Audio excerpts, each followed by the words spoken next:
দর্পচূর্ণ লিখেছেন শরৎচন্দ্র চট্টোপাধ্যায়।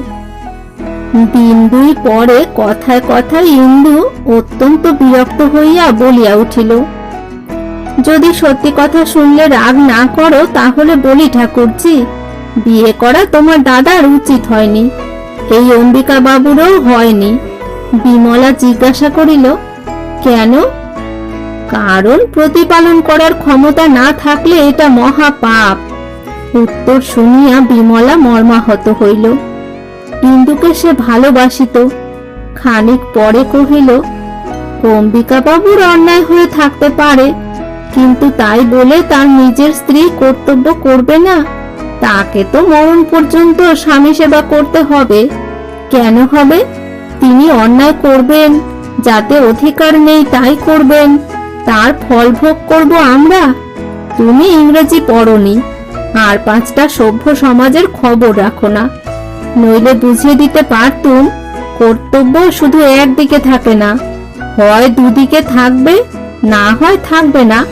পুরুষেরা এ কথা আমাদের বুঝতে দেয় না বলেই আমরা অম্বিকা বাবুর স্ত্রীর মতো মৃত্যুপণ করে সেবা করি। বিমলা মুহূর্তকাল চাহিয়া থাকিয়া কহিল, না হলে করতাম না। বউ, সেবা করাটাকে স্ত্রীর বড় দুঃখের কাজ বলে মনে করো? অম্বিকা বাবুর স্ত্রীর বাইরের ক্লেশটাই দেখতে পাও, তার ভেতরের আনন্দটা জানতে পাও কি? আমি জানতেও চাইনি। স্বামীর ভালোবাসাটাও বোধ করি জানতে চাও না? না ঠাকুরজি, অরুচি হয়ে গেছে।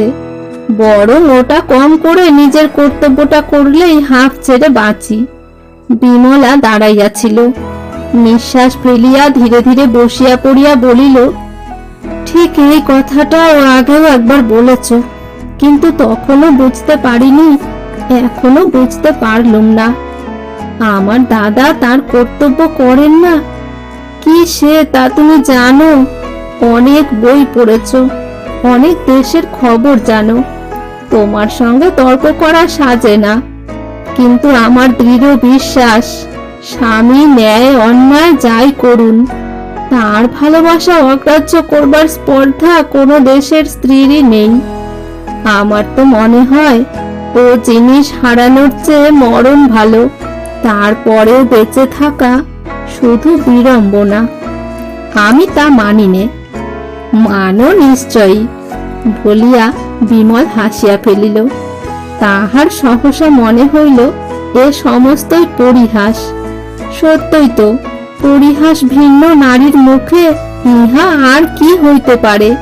কহিল, কিন্তু তাও বলি বউ, আমার কাছে যা মুখে আসে বলছো, কিন্তু দাদার সামনে এসব নিয়ে বেশি চালাকি করো না।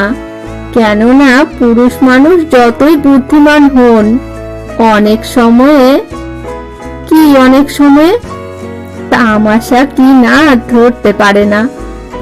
সে তার কাজ, আমি তা নিয়ে দুর্ভাবনা করি নে। কিন্তু আমি যে না ভেবে থাকতে পারি নে বউ। ইন্দু জোর করিয়া হাসিয়া প্রশ্ন করিল, কেন বলো তো?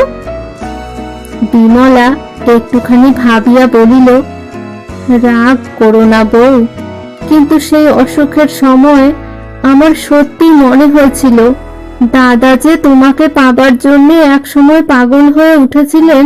সেই যে কি বলে, পায়ে কাটা ফুটলে বুক পেতে দেওয়া, কিন্তু সে ভাব আর বুঝি নেই। হঠাৎ ইন্দুর সমস্ত মুখের উপর কে যেন কালি লেপিয়া দিল। তারপরে সে জোর করিয়া শুকনো হাসি টানিয়া আনিয়া কহিল, তোমাকে সহস্র ধন্যবাদ ঠাকুরজি। তোমার দাদাকে বলো আমি ভ্রুক্ষেপ করি নে। আর তুমিও ভালো করে বুঝো, আমার নিজের ভালো মন্দ নিজেই সামলাতে জানি, তা নিয়ে পরের মাথা গরম করাটাও আবশ্যক মনে করি নে। ফিরিয়া আসিয়া ইন্দু স্বামীর ঘরে ঢুকিয়াই প্রশ্ন করিল, আমি মেদিনীপুর গেলে তোমার ব্যামো হয়েছিল?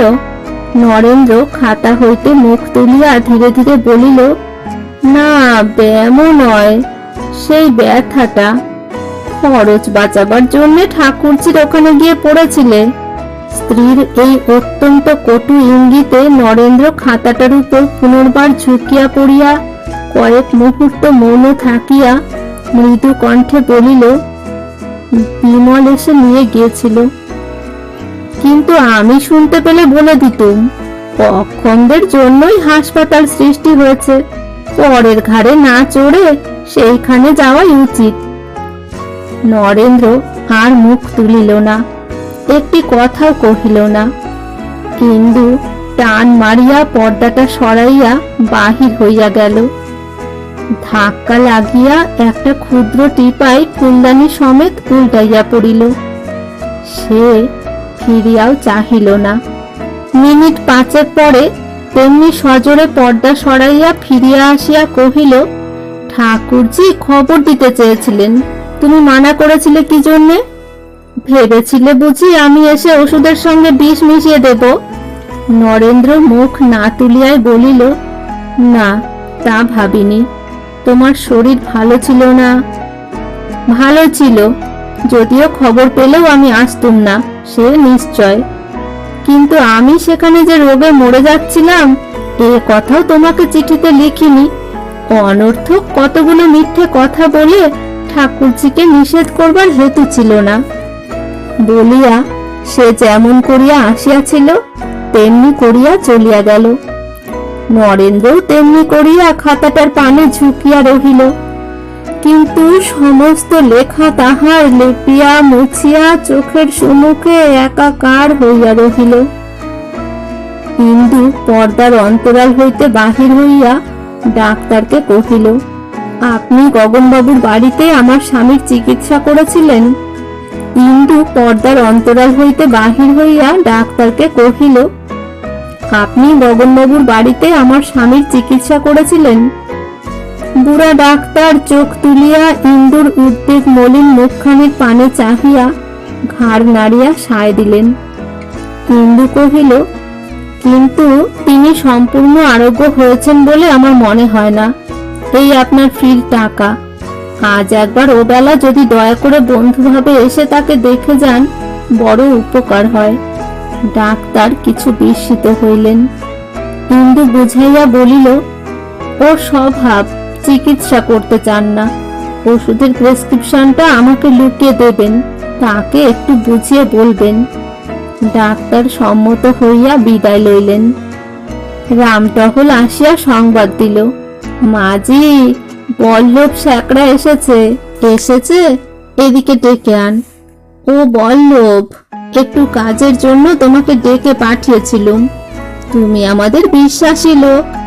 এই চুড়ি কগাছা বিক্রি করে দিতে হবে। বড় পুরনো ধরনের চুড়ি বাপু, আর পরা যায় না।